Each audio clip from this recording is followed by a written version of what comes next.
Si cada persona creyente pudiese alcanzar con la palabra, con el mensaje de salvación, a una persona no creyente, sería algo maravilloso, asombroso, como millones de personas llegarían al conocimiento de la verdad. Bueno, eso no es un método nuevo. Ese es un método bíblico, bajo mi percepción. Recuerden a Andrés, uno de los discípulos del Señor, que dice la Escritura que fue donde su hermano Simón y le dijo: Simón, vamos a ver al Cristo, vamos, te invito. Y después de doblegar un poquito su corazón, Simón, porque en un principio no era el deseo de él de ir a ver a este personaje que andaba revolucionando, por así decirlo de alguna manera, accede y va. Y este Simón sabemos que es Pedro. O sea, ¿qué hubiese pasado, digo yo? Me pregunto, si Andrés no hubiese llevado a Simón a conocer a Cristo. Aunque ustedes teológicamente hablando me dirían: pastor, pero eso ya estaba, ya había un propósito. Pero ¿cuánta gente tiene propósito afuera, po? ¿Cuánta gente tiene talentos y dones y tiene un lugar espiritual en el reino, pero está afuera? Entonces tenemos que hacer la labor de Simón, o sea, perdón, de Andrés. Tenemos que hacer la labor de Andrés, de poder llevar a la persona a conocer a Cristo, para que le sea revelado Cristo y pueda ser parte de lo que Dios va a usar en el reino. Entonces no nos quedemos ahí en nuestra zona de confort. Tenemos tareas por delante. Y eso tiene que ver mucho con el mensaje que quiero esta mañana transmitir. Porque yo quiero iniciar este mensaje, querida iglesia, que Dios me ha ayudado a preparar, diciéndoles que una vez que nosotros hemos creído en Cristo, porque ese es el primer peldaño, o la primera etapa, o el primer puntapié en esto. Una vez que nosotros hemos creído en Cristo para salvación, porque mucha gente cree, ¿cierto?, en Cristo, cree en Dios. Si usted le pregunta a alguien en la calle, disculpe, le hago una pregunta sin importunar, ¿usted cree en Dios? Pero por supuesto que creo en Dios. Pero la Biblia dice que los demonios también creen y tiemblan. Entonces aquí hay una diferencia. Hay algo que tiene que provocarse. Cuando hemos creído en Cristo para salvación y lo hemos aceptado en nuestras vidas como el Señor, ahí cambia la situación. Lo aceptamos como Salvador, lo necesitamos. Necesitamos ese que nos tiene el salvavidas y el Señor nos recoge de ese estado de pecado, nos saca de las tinieblas a la luz admirable y hasta ahí está todo bien. Hemos comenzado algo que es una relación.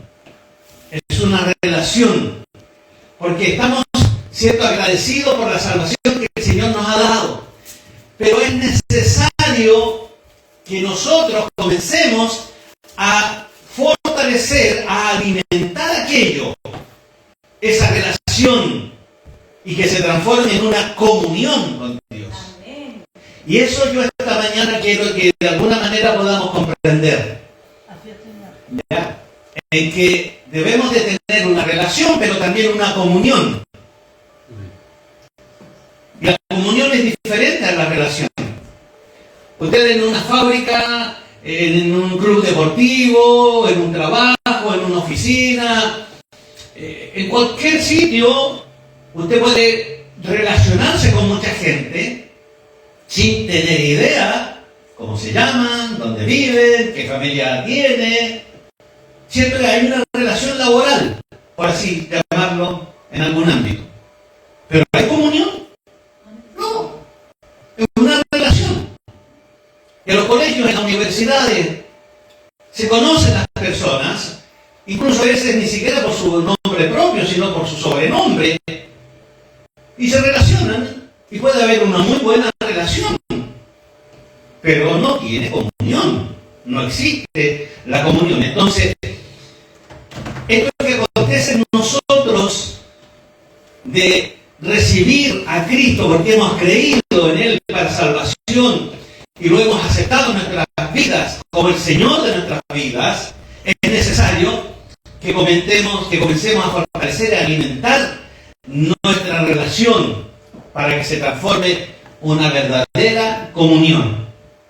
Entonces, vamos a ver esta mañana y nos vamos a basar esta enseñanza, porque es una enseñanza en la primera carta del apóstol Juan, no en el Evangelio según San Juan, Mateo, Marcos, Lucas, Juan, sino prácticamente en uno de los últimos capítulos o libros del Nuevo Testamento.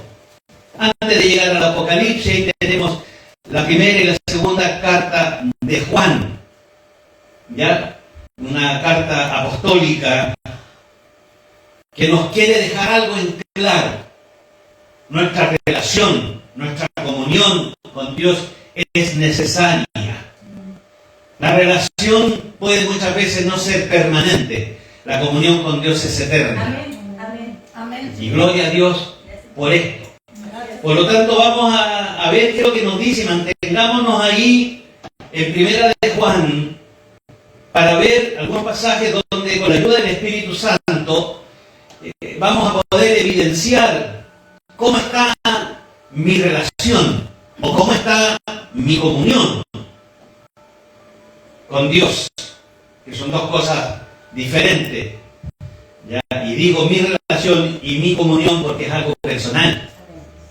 Si yo le digo cómo está nuestra relación, no es mucha gente tirar al camino ahí, sino que tengo que yo examinarme a la luz de la palabra de esta mañana, específicamente cómo está mi relación o cómo está mi comunión con Dios. Si mi relación ha subido y ha llegado al nivel de tener una comunión, o simplemente esta mañana quiero que Dios me revele a través de su Espíritu Santo que todavía estoy en una relación simplemente y que todavía no he comprendido, no me he alimentado, no he crecido, no he madurado para poder llegar a tener una comunión con mi Señor Jesús. Amén. Entonces, lo primero es necesario dejar en claro que relacionarse con Dios es un asunto legal, espiritualmente hablando. Es un asunto legal. Es permanente la relación, porque ya hemos aceptado a Cristo como Señor y Salvador de nuestra vida. ¿Cierto? Hemos dado ese paso. La Escritura lo llama nueva criatura, ese proceso de nuevo nacimiento. Porque es creyente ya. Ha tenido una relación, está comenzando a tener una relación. Eso es permanente. Y ese ser humano que acepta a Cristo como Salvador de su vida, pasa a ser hijo de Dios legalmente. Antes era una criatura, pero al aceptar a Cristo como Señor, legalmente pasa a ser un hijo de Dios, ¿o no? Amén. Amén. Amén.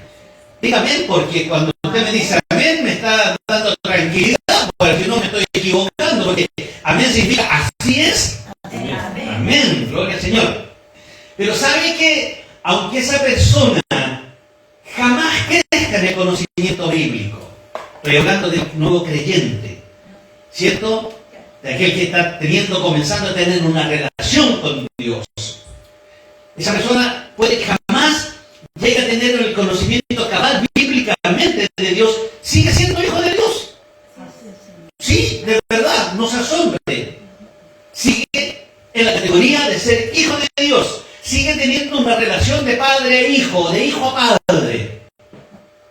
Aunque no tenga ese conocimiento cabal de saber del Señor, de tener un desconocimiento realmente de las Escrituras, ya sigue siendo hijo de Dios. Así es, Señor. Entonces ahí es donde debe haber un crecimiento. Y tendría que comenzar esta persona, para dejar ese estado de relacionarse simplemente, entrar en una comunión con Dios. Entonces, lo segundo es tener comunión con Dios, porque eso es otra cosa.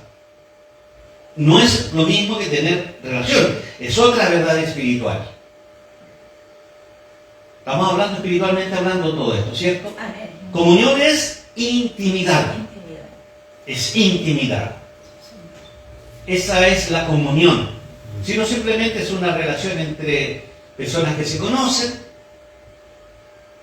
que pueden ser quizás amigos también, sí, también, ¿por qué no?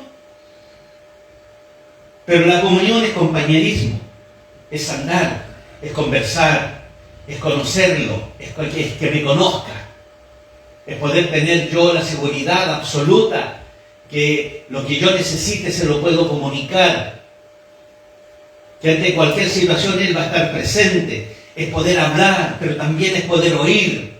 La comunión con Dios es el próximo nivel al cual debemos de subir después de haber tenido una relación con Él. Lo conocemos a Cristo. Sabemos ese plan maravilloso. Aceptamos a Cristo como Señor y Salvador. Y comienza ahí una relación. Y esa relación tiene que ir en aumento. Tiene que ir en forma progresiva. Tiene que ser hasta llegar a la estatura del varón perfecto. Amén. Amén. Amén. Amén. Entonces, la relación es algo estático que puede que no crezca mucho, pero va a estar. Hay una relación, hay un conocimiento. Pero la comunión es algo progresivo. No sé si se está entendiendo. Amén. Es infinito, es eterno. Esa es la comunión.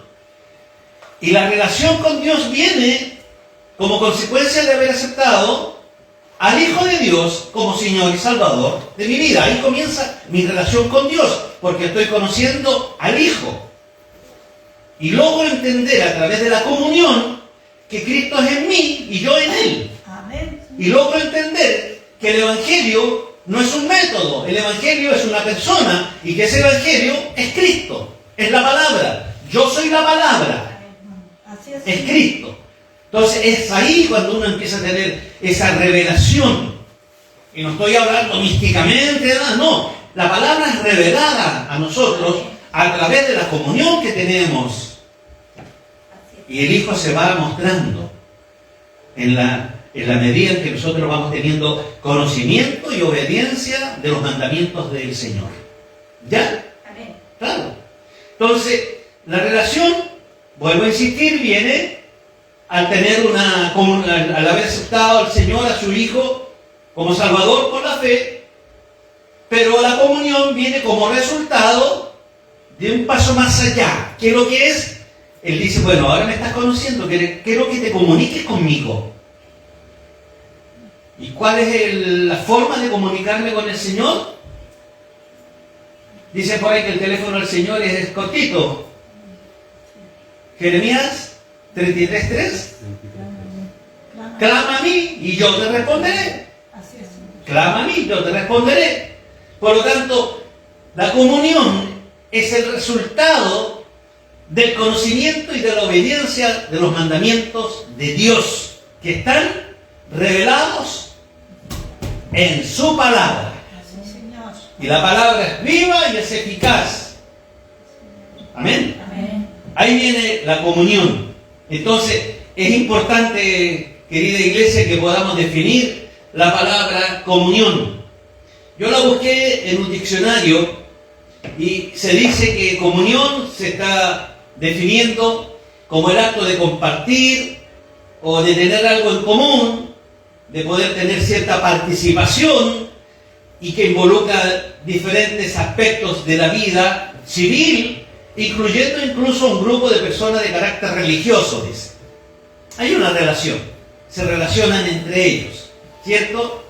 Teniendo una misma fe religiosa. Eso es lo que quiere decir la comunión. Y esta experiencia a nivel humano, hermanos, es buena. Cuando hay comunión, cuando se conocen, cuando hay más participación, no simplemente un hola, chao, ¿cómo estás? No, hay algo que nos une en común, que se van integrando unos a otros, que van formando un equipo de trabajo. Se da mucho en los colegios, se da mucho en los trabajos, en las fábricas, donde hay grupos sociales que se reúnen en un bien común, ¿cierto? Y eso es maravilloso, es una experiencia humana, extraordinaria, cuando se va mezclando todo esto en unidad. Pero es una comunión sublime cuando esto ocurre en el cuerpo de Cristo. Esto es algo maravilloso cuando esa comunión existe entre el Dios que hizo los cielos y la tierra y nosotros los seres humanos. Eso es maravilloso. Eso es totalmente diferente a la comunión que describe este diccionario en lo civil, porque hemos sido redimidos por la sangre de Cristo. Amén. Y comienza esa relación a transformarse en una comunión. Y con esto en mente, queridos, vamos a ver ahora cuál es la base de nuestra comunión. ¿Cuál es la base de nuestra comunión? Porque tiene que tener una base, un sentido, un porqué, ¿cierto? Hay algo que está establecido que me tiene que llevar a tener una comunión. Tiene que haber algo que provoque aquello, en que de una relación pueda yo avanzar, espiritualmente hablando, a tener una comunión. Entonces tiene que haber una base, un conocimiento, ¿cierto? Y eso está también aquí en la Escritura. Y eso lo vamos a ver. Y a medida que avanza este sermón, vamos también a tratar de reconocer algunos requisitos para mantener esta base. Porque hay una base espiritual, pero también hay algo que hacer para mantenerla. Porque así como las relaciones se rompen, la comunión también se puede romper. También se puede romper si nosotros vamos descuidando ciertas áreas. No dejamos de ser hijos de Dios, lo tenemos claro. No dejamos de ser. Porque los que se fueron es porque no eran de nosotros, y la Biblia así lo dice. Pero ¿qué pasa con aquellos que se perdieron? Es que nunca tuvieron salvación. La salvación no se pierde. Nunca tuvieron salvación. Jamás la tuvieron. Uno no puede perder algo que no tiene. ¿Ya? Pero algunas caritas así como que... Espero que les quede claro y vamos a preparar sobre ese tema, que es interesante. Así es que vamos a ver, ¿saben cuál es la base de nuestra comunión? Está en el libro que les di recién, Primera de Juan, capítulo 1. Juan, el apóstol que anduvo, el apóstol amado. Juan, este mismo Juan que escribe Apocalipsis. ¿Ya? El mismo Juan que escribe la Revelación. Es el mismo Juan que se recostaba en Jesús, el discípulo amado. Y aquí deja algo bien en claro. Y hay que decirlo y hay que tenerlo en consideración para poder entender cuál es la base de nuestra comunión. Y vamos a leer Primera de Juan, capítulo 1, del 1 al 4. ¿Ya? Mientras usted lo busca en su Biblia, quiero aprovechar de saludar a algunos amigos que nos siguen a través de las redes sociales. Conversaba con Osvaldo X, para que no entremos en detalle. Como él también me hablaba sobre, aunque él no estuvo presente, lo que vimos y le regalamos a Priscila, el fruto del Espíritu, a él, estando mirando este mensaje de Santiago, le provocó mucho. Lo confrontó mucho la palabra. Bueno, es el Espíritu Santo que está trabajando en él. Y él está comenzando de nuevo a tener una comunión con Dios, recién. Porque había tenido una relación, y esa relación era más o menos. Saludamos a Patricia también, que nos ve también desde Santiago, y así algunas otras personas. Les amamos en el Señor y queremos que Dios esté en ustedes. Que Dios y el Espíritu Santo les acompañe siempre. Amén. Amén. Así que un fuerte abrazo donde estén.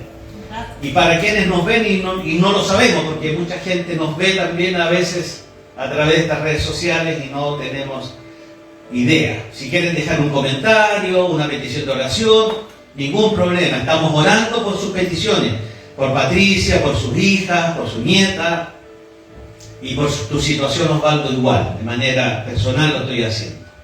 Primera de Juan, capítulo 1, verso 1. Y yo quiero que pongan atención en esto, que vayan entendiendo, lo voy a leer bien pausadamente, tratando dándole sentido a la lectura. Porque cuando leemos como lorito a veces pasa esto y no nos damos cuenta. ¿Ya? Dice, lo que era desde el principio, lo que hemos oído. Esto está hablando un apóstol, un discípulo del Señor, pero un apóstol. Recordemos que discípulos del Señor eran muchos, pero apóstoles fueron 12, ¿ya? Y este es uno de ellos. Lo que era desde el principio, lo que hemos oído, lo que hemos visto con nuestros ojos, lo que hemos contemplado y palparon nuestras manos tocante al verbo de vida. Ahí se está refiriendo a Cristo. O sea, en otras palabras, Él oyó, Él vio, Él palpó, Él tocó. ¿A quién? A Cristo. Estuvo con Cristo, estuvo con el verbo. Por eso va a hablar algunas cosas que son interesantes para nosotros hoy día. Dice, y palparon nuestras manos tocante al verbo de vida. Verso 2 dice, porque la vida fue manifestada y la hemos visto y testificamos. Y os anunciamos la vida eterna, la cual estaba con el Padre, hablando de Cristo, y se nos manifestó. O sea, se hizo presente. Estuvo aquí con nosotros. ¿Quién estuvo con nosotros? El Verbo. ¿Quién es el Verbo? Cristo. Lo vio, lo palpó, lo escuchó, lo oyó, lo miró, lo tocó. Él estuvo ahí. ¿Ya? Y dice el 3. Lo que hemos visto y oído. No otra cosa. Lo que hemos visto y oído, eso os anunciamos. ¿Para qué? Para que también vosotros tengáis comunión con nosotros. Y nuestra comunión verdaderamente es con el Padre y con su Hijo Jesucristo. Estas cosas os escribimos para que vuestro gozo sea cumplido. Amén.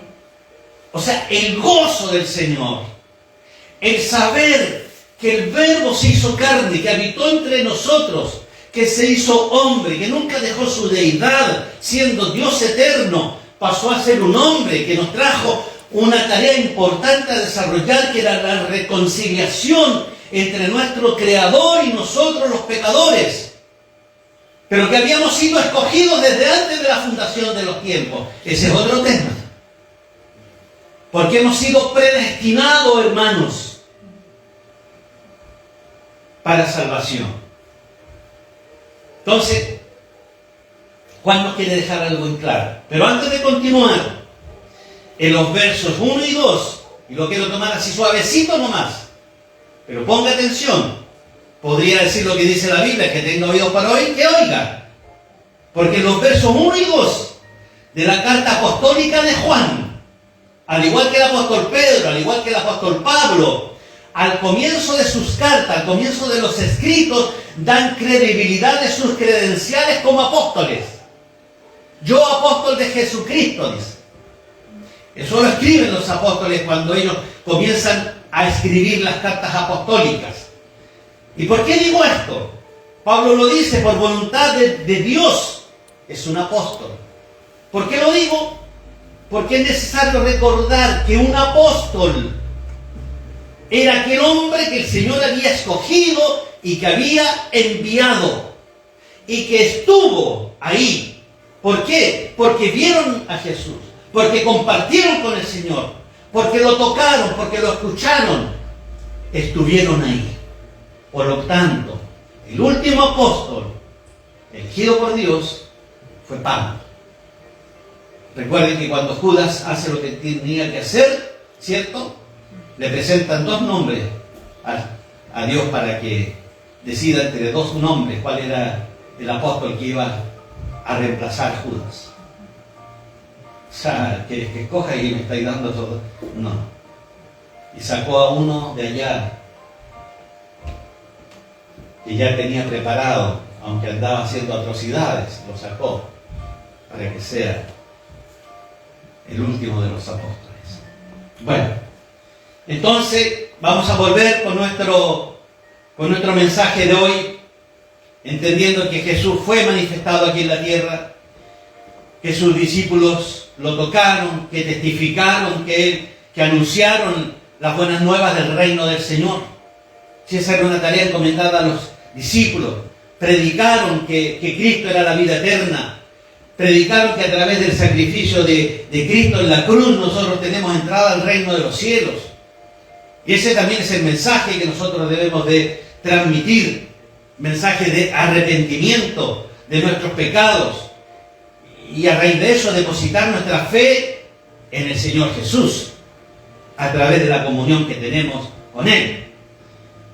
Mire, volvamos a estos dos primeros versículos que acabamos de leer, ahí donde yo les digo que está el fundamento de nuestra comunión con Cristo. ¿Qué es lo que dice?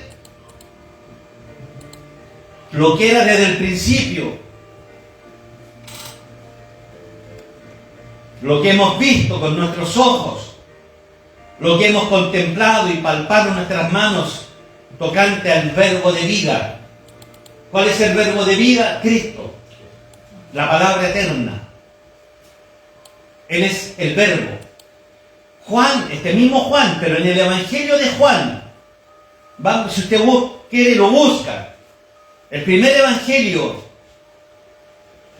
el último, el Evangelio del amor, Mateo, Marcos, Lucas, Juan. En el primer verso, ¿qué es lo que dice Juan? Si Juan tenía muy claro todo esto. El verso primero de primera de Juan 1:1 dice: en el principio era el verbo. O sea, en el principio era Jesús, era Cristo.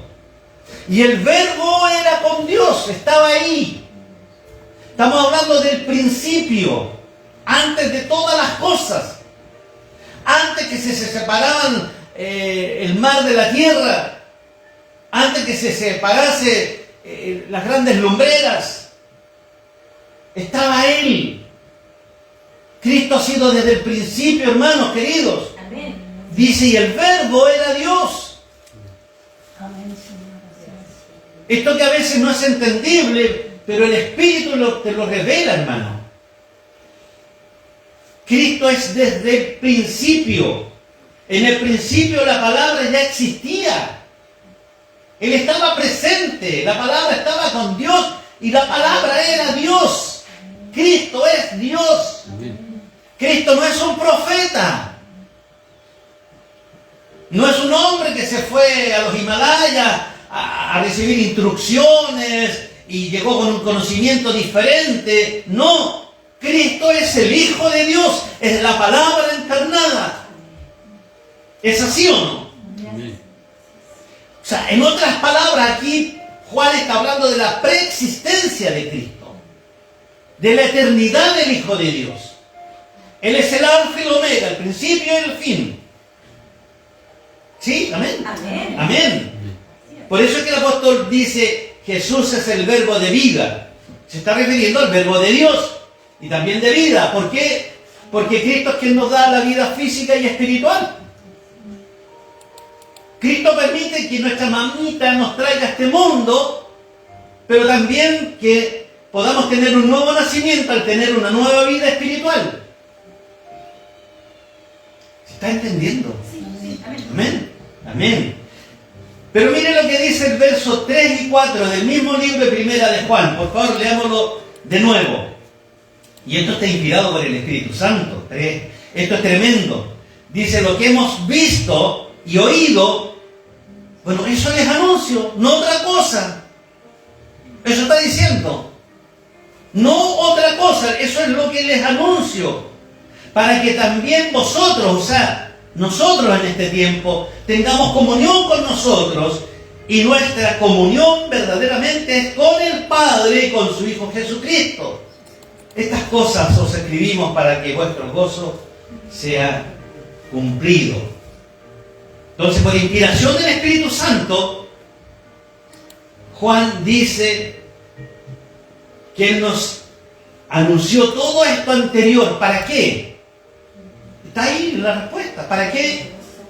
Para que tengamos comunión entre nosotros, hermanos. Tenemos que tener comunión como hermanos en Cristo. Tenemos que tener una relación estrecha. Yo tengo que saber tu necesidad. Y tú tienes que conocer mi necesidad. Tú tienes que saber qué es lo que le acontece al hermano que no viene. ¿Por qué se quedó en el hogar? Tenemos que tener una relación tan estrecha que pasa a ser una comunión, que me pueda doler el alma lo que te está sucediendo. Y que me pueda alegrar también por todas aquellas cosas lindas que te ocurren. Pero a veces decimos tan livianamente, hay que llorar con los que lloran y gozarnos con los que se gozan. Yo me gozo con los que se gozan y lloro con los que lloran. Pero a veces solamente palabra banal, simplemente. Entonces Juan está diciendo, no, yo quiero que ustedes tengan comunión. Por eso les estoy escribiendo esto. Si esta carta reveladora es una carta apostólica, para que nosotros vayamos comprendiendo cuál es nuestra posición en Cristo. ¿Cuál es nuestra posición como iglesia? Y eso es tremendo y revelador, hermano. Entonces, ¿para qué lo escribe? Para que tengamos comunión con nosotros. Debe haber unión. ¿Por qué? Porque compartimos una misma fe, hermano. Una misma fe. No otra. Un solo Señor, una sola fe. Un solo bautismo. Entonces, tenemos algo en común. Pertenecemos al cuerpo de Cristo. Y si algo le pasa a mi dedito, tengo que ver cómo lo puedo curar. No puedo hacerme el desentendido. ¿Por qué? Porque es miembro de mi cuerpo. La iglesia funciona de igual manera. La cabeza es Cristo. Y nosotros todos somos parte de este cuerpo de Cristo. Somos representantes también suyos acá en la tierra. Amén. Amén. Amén, Señor, así es. Bueno, y esa comunión que habla el apóstol Juan no solamente se está limitando a que tengamos una relación entre nosotros como seres humanos, sino que él dice, y nuestra comunión verdaderamente, o sea, esto es maravilloso si lo entendemos. ¿Cuál es la comunión verdadera? Entonces con el Padre y con el Hijo Jesucristo. Y se da por sentado que si tenemos comunión con el Padre y con el Hijo, tenemos comunión entre nosotros. ¿Por qué? Porque ahí fluye lo que hemos hablado estos días, pues el fruto del Espíritu. Aflora el amor, aflora el gozo, aflora la fe. Si se van poniendo difíciles las demás características, el Espíritu Santo nos ayudará. ¿Por qué? Porque vamos a entrar en comunión, en intimidad, y le vamos a decir, Señor, en esto me cuesta domar este salvaje que hay dentro de mí, no tengo paciencia, y quiero ya, pero Señor, ayúdame. Pero hazlo con amor, sí, Señor, por favor. Claro, porque yo le digo, Señor, dame paciencia. Hoy no sé qué me puede esperar para poder cultivar esa característica del fruto del amor. ¿Ya? Es maravilloso, hermano, saber que la base de nuestra comunión está en Cristo. Es maravilloso, porque Cristo reina. Cristo es en nosotros y nosotros somos en Cristo, hermano. Entonces, como no quiero alargarme mucho en esto, porque luego cenaremos con el Señor. Acá tenemos el pancito y tenemos el vino. Vamos a tener la oportunidad de sentarnos a la mesa, y eso es bueno. Creo que a esto no le podemos dar más vuelta. Ya, yo creo que queda claro el tema de la comunión. Pero les dije que a medida que avanzara el sermón les iba a dar algunas pautas de cómo poder, de alguna manera, mantener esta comunión con el Señor. O entre nosotros, pero mayormente con Él. ¿Cierto? Entonces vamos, y apunté 3, simplemente, y muchos más, pero 3 requisitos que están en el mismo capítulo para poder mantener nuestra comunión o nuestra relación con Dios. Están aquí mismo en la Escritura. Si no es algo que yo haya dicho, se me ocurre esto y yo voy a decir a los hermanos que hagan esto para mantener la comunión con Dios. Está aquí, escrituralmente hablando. El fundamento de nuestra fe, les vuelvo a decir de nuevo, está aquí, en la Escritura. No en un libro agregado, o no en lo que yo creo, que me parece, que me dijeron, que pienso. No, es lo que la palabra dice. ¿Ya? ¿Amén? Amén. ¿Y cuál es el primer requisito que yo me doy cuenta cuando leo esta carta apostólica de Juan? Es andar en luz.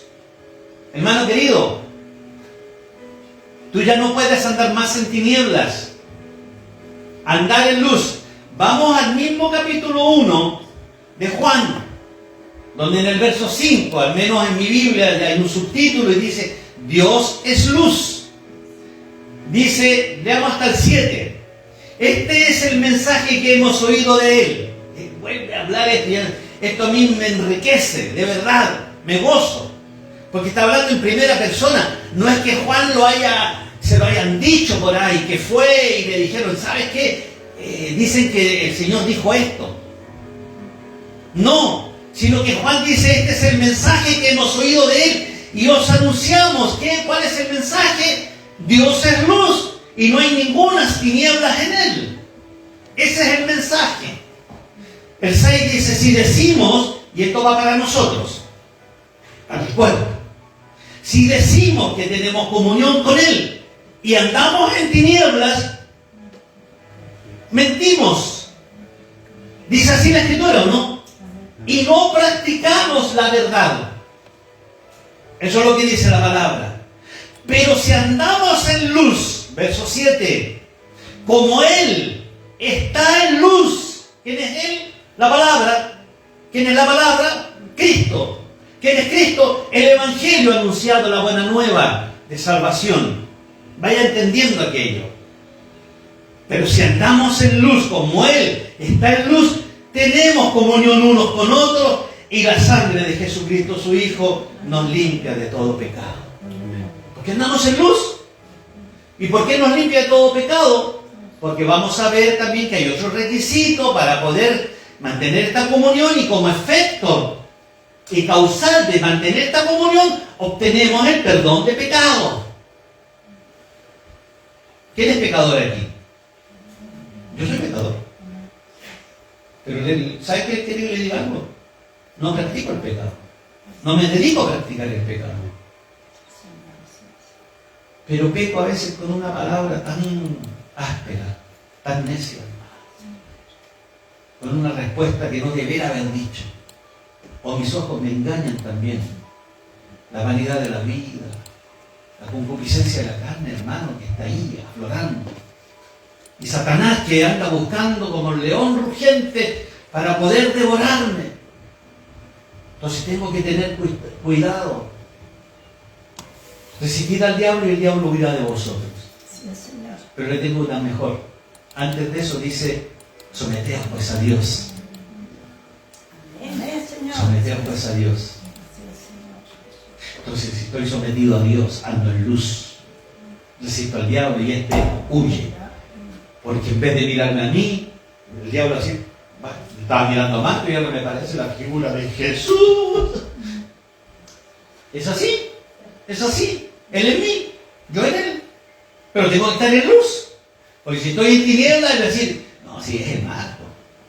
Y se dice pastor, pero estoy en tinieblas, hermano. Y Él me sacó de las tinieblas a su luz admirable para anunciar la verdad. Y tengo que andar en la verdad. No queda otra. Tengo que andar en la verdad. Entonces, en estos versículos del capítulo 1, del 5 al 7, apreciamos un principio bíblico súper importante. ¿Cuál es? Que Dios es luz y que no hay ninguna tinieblas en Él. No hay. Jamás vamos a encontrar tinieblas en Él. Porque la tiniebla es ausencia de luz. Y donde haya tiniebla, llega la luz. No hay tinieblas. No hay oscuridad, porque llega la luz. ¿Me entienden o no? Amén. Amén. Qué bueno. Entonces no hay tinieblas en Él. En otras palabras, Juan se está refiriendo a la santidad de Dios, a la pureza del Señor. A eso se está refiriendo. Entonces, como creyentes, nosotros y todos los que creen en Él, estamos en luz. Estamos en luz. Sí, Señor, así es. Pero muchas veces no andamos en la luz. Y seamos sinceros. Y para esto tenemos que ser honestos. Y así no practicamos la verdad del Evangelio. Se nos olvida.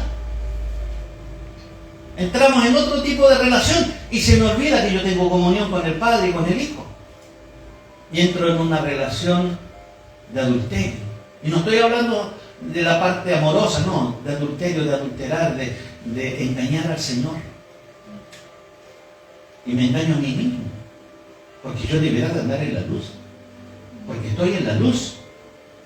Y no estoy practicando la verdad del Evangelio. Entonces, por eso es que Él dice que no nos mintamos entre nosotros mismos. Es importante que eso.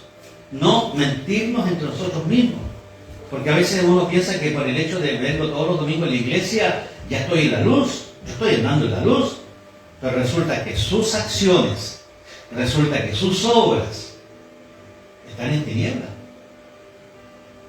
Entonces, ¿dónde está? ¿En la luz o en las tinieblas? ¿Apartada de Dios o buscando la santificación? Sed santos porque yo soy santo, dice el Señor. Amén. Amén. Amén, Señor, así es. ¿Y cómo te vas preparando con eso? ¿Qué es lo que le dijo el Señor Jesús a los discípulos cuando les explica el tema de la vid verdadera? Al fin de ese suceso, Él les dice, ustedes ya son limpios por la palabra. O sea, ¿qué es lo que te limpia? Es la palabra. Es la palabra la que te limpia. Es la palabra. Por eso yo puse por ahí, creo que no se entendió, y puse muchas horas en Instagram, muchos minutos riéndonos en Reels y en TikTok, y casi ningún minuto en oración, en lectura de la palabra. En lectura me refiero yo no simplemente leerla, sino escudriñarla. Porque tenemos que escudriñar la palabra para rescatar estos tesoros que hay en la Escritura, que son revelados, y cuando uno lo explica, dice, ay, ahí lo entendí. Claro, la palabra te viene por revelación y te da la inspiración para andar en la luz, que te ilumina tu caminar, ¿cierto? Que es lo que pasó con los escritores de la palabra. Esto que está aquí, de todo esto que fueron hombres de distintas épocas, vino la revelación que los inspiró a escribir la palabra del Señor para que nosotros hoy día la tomemos como la luz que disipa las tinieblas de la oscuridad. ¿Amén? Amén. Amén. Amén. Entonces, el segundo requisito es confesar nuestro pecado. ¿Qué dice Primera de Juan 1, el 8 y el 10? Al 10 dice, si decimos que no tenemos pecado, nos engañamos a nosotros mismos y la verdad no está en nosotros. Pues yo no peco. Nos engañamos a nosotros mismos.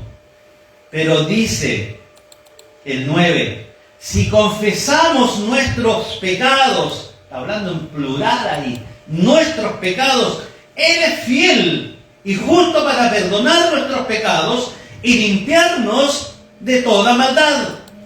Si decimos que no hemos pecado, le hacemos a Él mentiroso. Y su palabra no está en nosotros. Y eso es terrible. Eso es tremendo, hermano. Aquí el apóstol Juan en estos versos nos está advirtiendo que tenemos que tener cuidado de no engañarnos a nosotros mismos, diciendo que no tenemos pecado. A veces uno, claro, se cree firmemente, espiritualmente hablando, pero en realidad Juan lo que está diciendo es que, y mire, y escuche esto, Juan está diciendo aquí, tenemos un gran potencial para pecar, porque todavía está la carne. Claro, si andamos en la carne todavía, aunque no militamos en la carne, eso lo deja claro también el apóstol. Pablo habla sobre aquello. Que aunque andamos en la carne, no militamos en ella. O sea, no participamos de aquellas obras infructuosas de las tinieblas. Porque esto sigue siendo yo me pellizco y sangra, es carne. ¿O no? Claro, porque nuestra vieja naturaleza sigue aquí en este cuerpo de pecado. Si Pablo, queriendo hacer lo bueno, terminaba haciendo lo malo, y él llegó a decir, bueno, ¿quién me librará de este cuerpo de muerte? ¿Cómo lo hago? Esta lucha entre... y a veces se hace angustiante. Pero vamos a vencer en la medida que andemos en la luz y tengamos comunión con el Padre y con el Hijo. Amén. Amén. Amén. Entonces, tenemos que confesar, hermanos queridos, como dice el verso 9, esa es la actitud que debe tener todo creyente, confesar nuestros pecados, todos, no dejar ninguno fuera. Porque aquí no hay pecados chicos, grandes, oscuros, blancos, no, todos son pecados delante de Dios y confesémoslos delante del Señor y vayamos con seguridad y con confianza, porque el mismo apóstol dice que Él es fiel y justo. ¿Para qué? Para perdonar nuestros pecados. Entonces cada día tengo que estar delante del Señor y no creerme el fortachón espiritual que no, si yo estoy bien, yo todos los días me llega el texto bíblico y lo leo y lo medito. Bueno, el que se crea firme, afírmese más todavía. Recuerda que anda alguien tratando de rodearte y de hacerte caer. ¿O no? Anda ahí, es el que te pone cositas al frente. ¿Ya? Y si decimos que no pecamos, dice la Biblia, dijo el apóstol aquí, que hacemos a Dios mentiroso. Y su palabra no estaría en nosotros. Su palabra, que nos revela que sí somos pecadores, pero que no practicamos el pecado. Nos salimos de aquí a hacer lo malo. No andamos maquinando como se reúnen otros a maquinar, a hacer lo malo, a trampear, cómo delinquir, cómo robar, cómo mentir, cómo adulterar, cómo asesinar y tantas otras cosas. Andan viendo el método cómo. ¿Podemos caer en alguno de ellos? Yo creo que sí, pero no que lo hayamos premeditado, sino que hay algo que lo provocó y perdóname, Señor, porque yo no quería. Y tú sabes, porque pesa mi corazón, que en mí no estaba el deseo de hacerlo. Y Dios sabe que estás actuando en integridad y Él perdona tu pecado. Y dice que lo ata y lo echa en lo profundo de la mar y jamás tiene memoria de aquello. ¿O no? ¿Amén? Bueno, el tercer requisito entonces, si confesamos nuestro pecado, es acudir en ayuda. ¿Y sabe qué es lo que pasa con un condenado? ¿Dónde va el condenado a pedir ayuda? ¿Dónde un abogado? ¿O no? Porque el pecado te condena. Voy a hablar en forma general. El pecado nos condena. Por lo tanto, tengo que buscarme el mejor de los abogados para que me defienda, ¿o no? ¿Y qué es lo que dice la Escritura? Primera de Juan, capítulo 2. Vamos al siguiente capítulo, que está al ladito, que lleva por título en mi Biblia, dice Cristo, nuestro abogado. Esto está interesante, hermano. Al menos yo lo tomo así. Espero que usted lo esté recibiendo. Dice el verso 1 del capítulo 2 de primera epístola de Juan: hijitos míos, dice el apóstol. ¿A quién le está hablando? ¿A la gente de afuera? A nosotros. Si nosotros somos los hijos de Dios, hijitos míos, dice, estas cosas os escribo. O sea, me estoy dando el tiempo de escribir esto porque no quiero que caigan, no quiero que estén avergonzados, no quiero que andes con tu cabeza agachada. Por eso te estoy escribiendo esto. Y hoy día lo estamos escuchando y lo estamos viendo. Dice, hijitos míos, estas cosas os escribo para que no pequéis. Y si alguno hubiere pecado, abogado tenemos para con el Padre, a Jesucristo el justo. Y Él es la propiciación por nuestros pecados, y no solamente por los nuestros, sino también por los de todo el mundo. Entonces aquí tenemos, hermanos queridos, el clímax de la reveladora palabra, que es el propósito de esta carta. Arrepentirnos de nuestro pecado. Y con la seguridad que vamos a triunfar porque somos sinceros y porque tenemos al mejor de los abogados que nos va a defender. Más encima dio su vida por mí. Yo no sé si lo está entendiendo. Entonces, el apóstol Juan, ¿para qué escribe esta carta? Para que no pequemos. Para que no pequemos. Si alguien dice, yo no quiero que peques, es porque estás propenso, porque eres un potencial pecador. Porque por una parte nos fortalecemos, pero descuidamos otras áreas de nuestra vida y nos hacen ser débiles.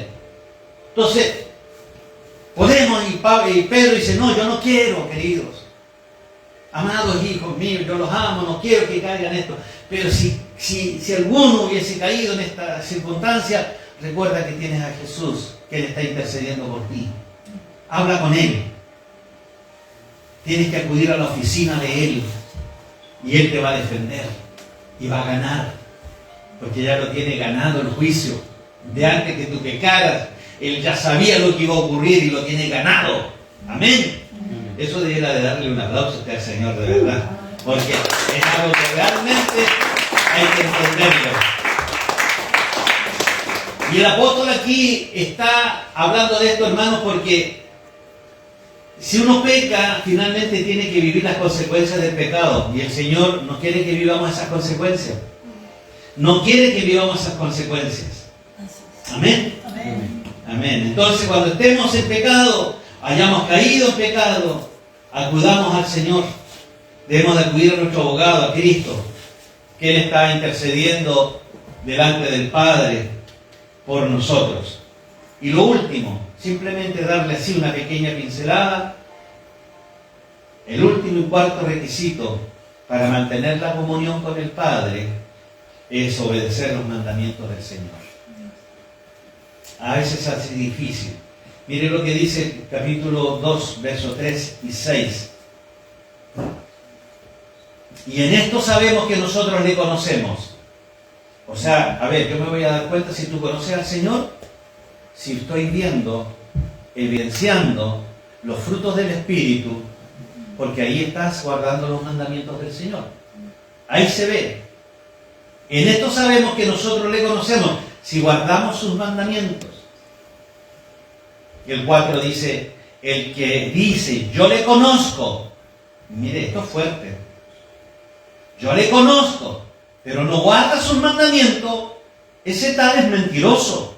Y la verdad no está en él.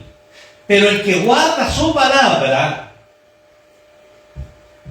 en este verdaderamente el amor de Dios se ha perfeccionado. ¿Se dan cuenta que es lo que les dije en el principio de la relación? Nos perfeccionamos en la palabra, en la oración, en la comunión, en la lectura, para alcanzar el nivel de tener una comunión íntima con Él. Nos estamos perfeccionando.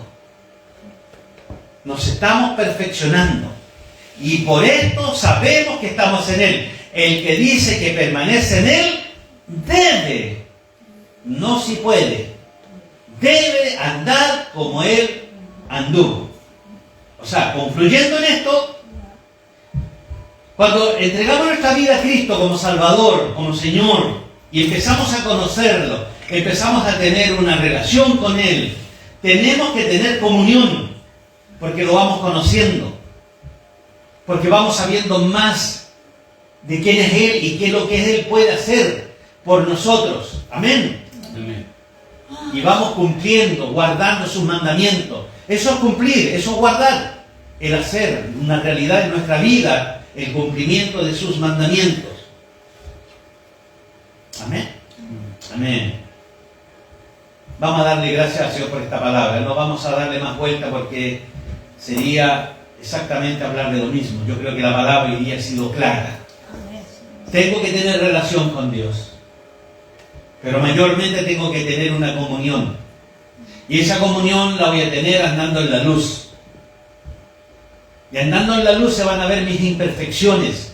Y esas imperfecciones tengo que llevarlas delante de Cristo, para que Él pueda ver en mí realmente por qué dio su vida, como el Hijo amado, como aquel que guarda y cumple sus mandamientos. Amén. Vamos a orar y vamos a cenar también con el Señor. Padre, te damos tantas gracias. Te damos gracias porque a medida que vamos conociendo tu palabra, a medida que vamos conociendo tu voluntad para nuestra vida, podemos entender cuál es el propósito para este viaje transitorio, porque esto no es permanente, Señor, hacia la eternidad. Desde donde nos sacaste de esas tinieblas, de donde estábamos envueltos en delitos y pecados, y con amor, con tanto amor, Señor, porque tu palabra lo dice, porque de tal manera amaste al mundo, y tú amaste a toda la humanidad, pero no toda la humanidad quiere salir de las tinieblas.